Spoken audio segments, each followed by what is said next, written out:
Alright, well, welcome. We are now ready to begin Chapter 3. Chapter 3 deals with exponential functions and logarithmic functions. So today we're going to talk about exponential functions to start with. Again, still doing an awful lot of review from Algebra 2. So an exponential function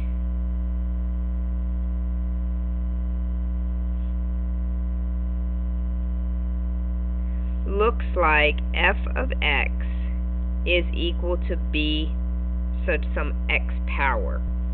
Okay, so let's talk about a few things. B is the base,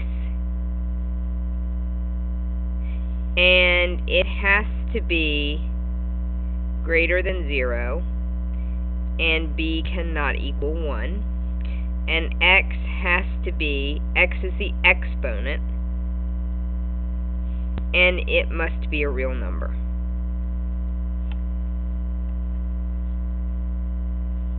So we can't have imaginary numbers in our exponents. Alright, so we're going to go ahead and start off by just trying to see what the exponential function looks like as a graph. Alright, so example 1, graph each function.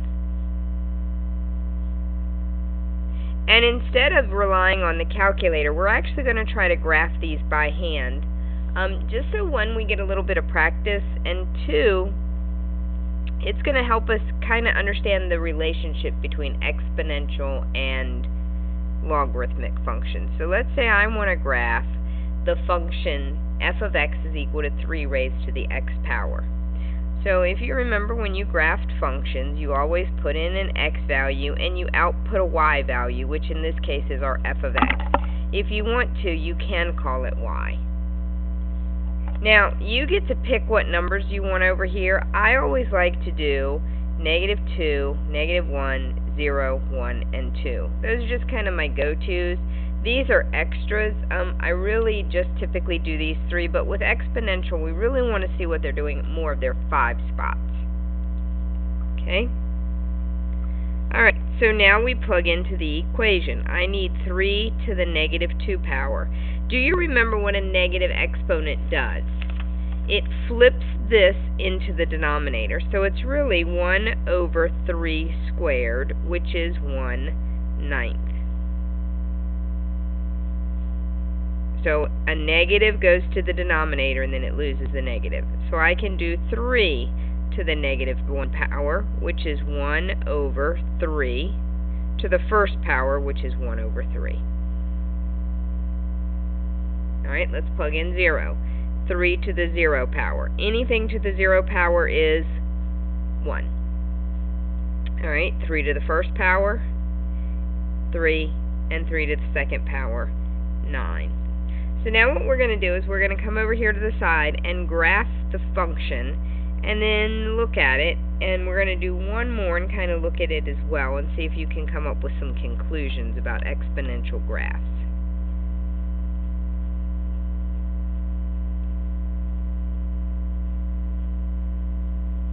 Okay, so I have, when x is -2, the function is 1/9. So at -2, I'm 1/9. If you need that as a decimal, do 1 divided by 9, and you get 0.111111. So it's right about there. Okay, when x is -1, my function is 1/3. 0 is 1, 1 is 3, and 2 is way up here at 9. 6, 7, 8, 9.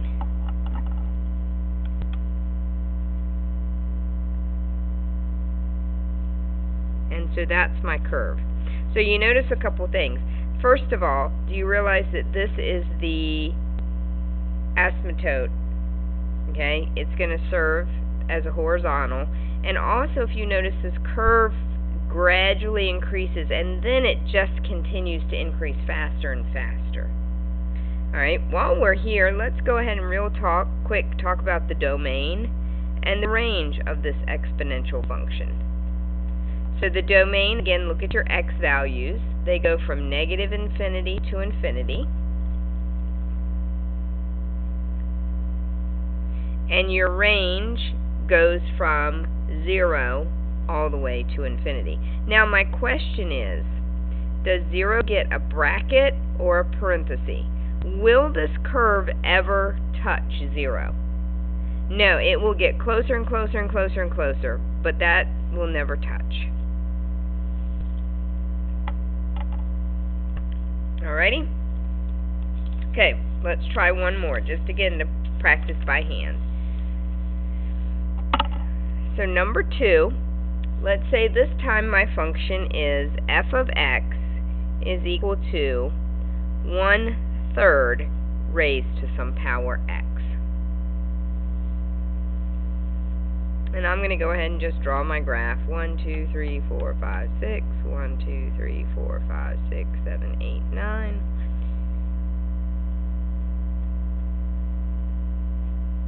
Now, if you prefer, you certainly can use graph paper. I'm just sketching it here so that I have it in my notes.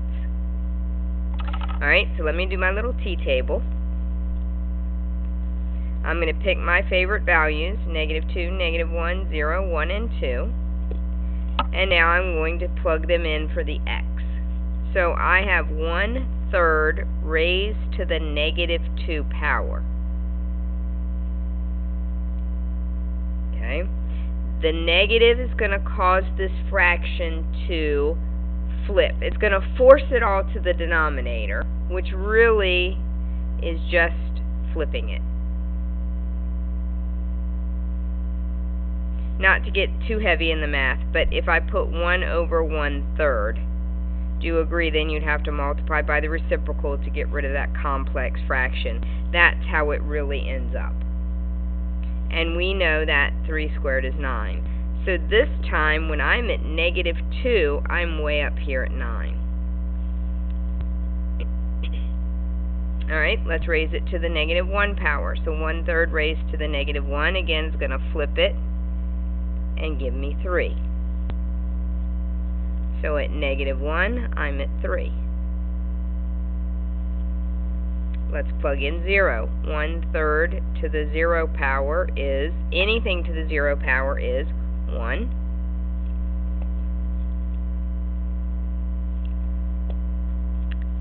One-third raised to the first power is 1/3. And if you had to bet, I bet this guy's going to be 1/9, which it is. So there's this exponential curve. And again, we can talk about the domain and the range.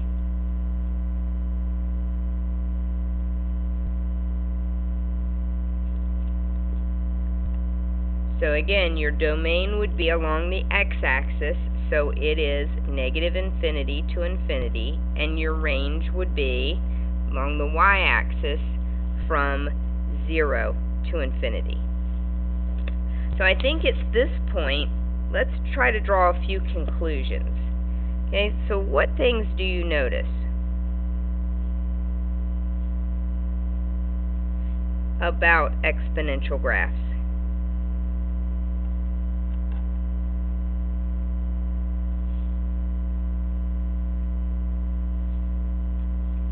Well, the first thing I notice is, what do I know about the domain? The domain is always going to be from -infinity to infinity.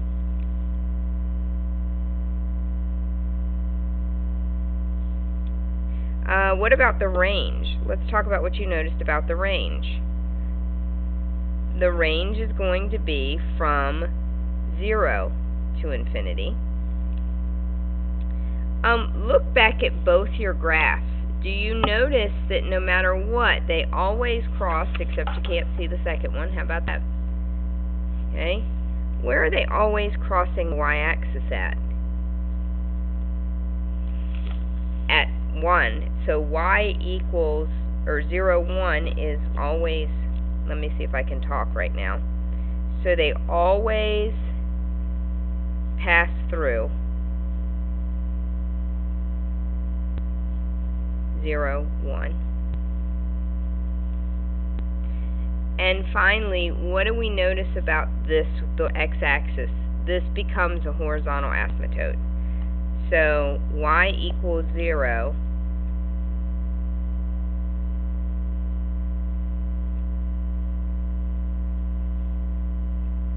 is at y is equal to 0.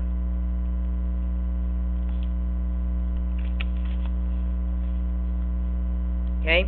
Now, some things that you may not have noticed, and quite honestly aren't that important because you can justify the graph. If your base, not 6, if your base is greater than 0, the curve goes up. And if your base is somewhere between 0 and 1, like our second example, the curve starts high and goes low. But again, you can certainly be able to justify those through your charts. Okay? Alright, you ready to move on? Let's talk about our shifting rules. So your shifting rules that we learned from Chapter 1 still apply. So shifting rules still apply. So what I'm going to do is I'm going to take a separate page here. I recommend you do the same thing, and we're going to put some rules for Chapter 3. Chapter 3 is full of rules, and so we're just going to go ahead and make a page that we're going to continue to add to. Rules for Chapter 3. The first one I want to talk about are your shifting rules. Now, we're going to make 3 columns. We're going to talk about the exponential, the logarithmic, and then the rule. Now, obviously, we're not going to be filling this in today. Alright, so let's talk first about if I have f of x is equal to a to the x plus 1, or f of x equals a to the x minus 1. What does this shifting rule cause when it is not part of the exponent, part of the function? So this one is going to make you go up 1, and this one will make you go down 1. Okay? What if I do f of x is equal to a, and I put that constant in the exponent? What is that going to affect? It's going to move it left and right, but remember this is backwards. So this is going to cause it to go left 1, and this will cause it to go right 1.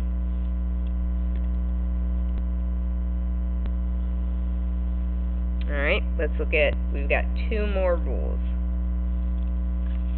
Well, more than that, I think. What if I have f of x is equal to negative a raised to the x, or I have a to the negative x power? So think back to your shifting rules. When the negative was out in front of the function, it reflected it over which axis? I hope you said the x-axis. So it reflects over the x-axis. Likewise, when the negative is part of the function, in other words, is part of the exponent, it's going to reflect it over the y-axis.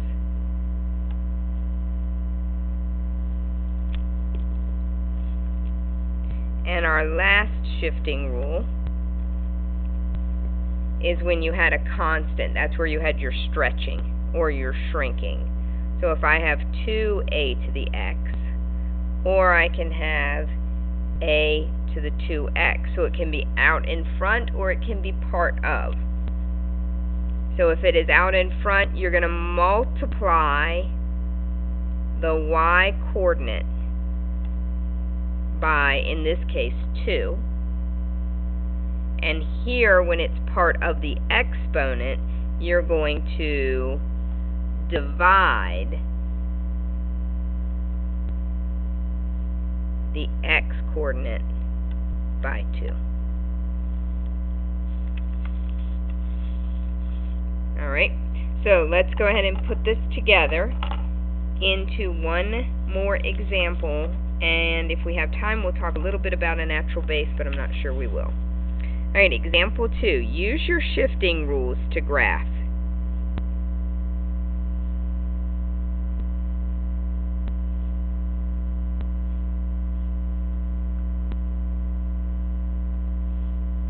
So let's say I go back to that original function we did on the first example, 3x, but this time my exponent is x plus 1.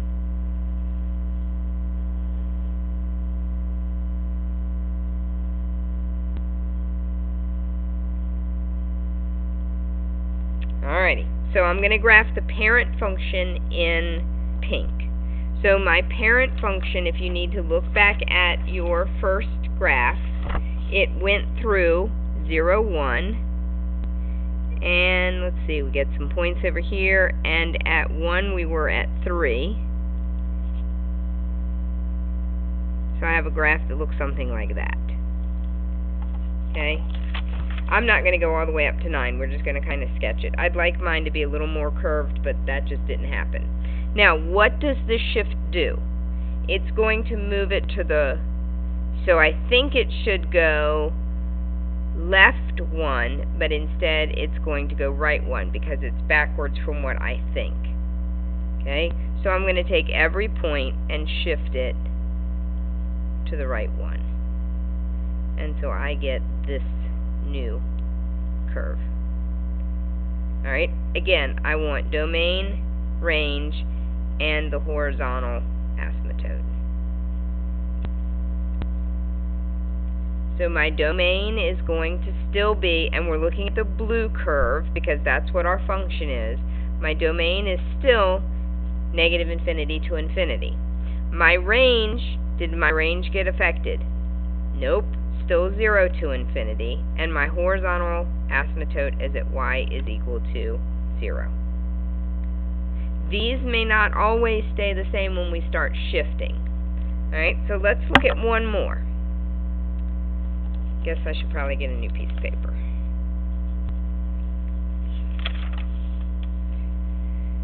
Alright, again, same parent function, f of x is equal to 3 to the x power plus 1.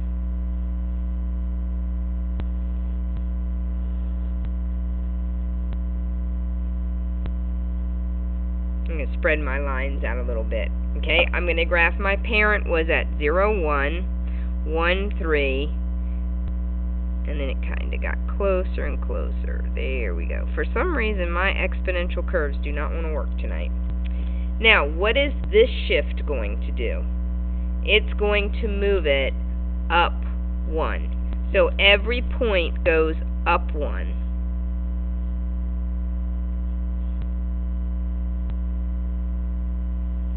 So now let's look at our domain, our range, and our horizontal.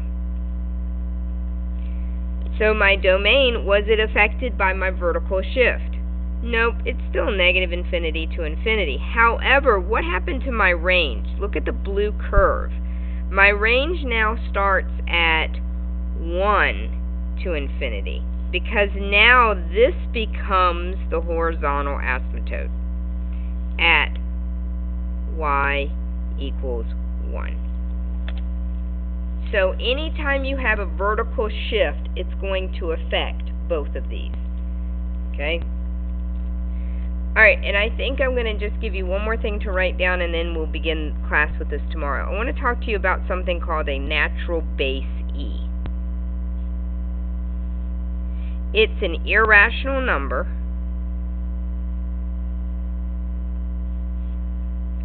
used as a base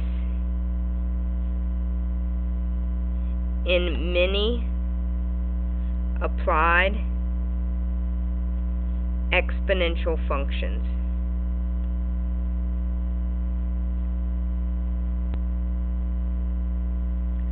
such as growth, decay, compound interest,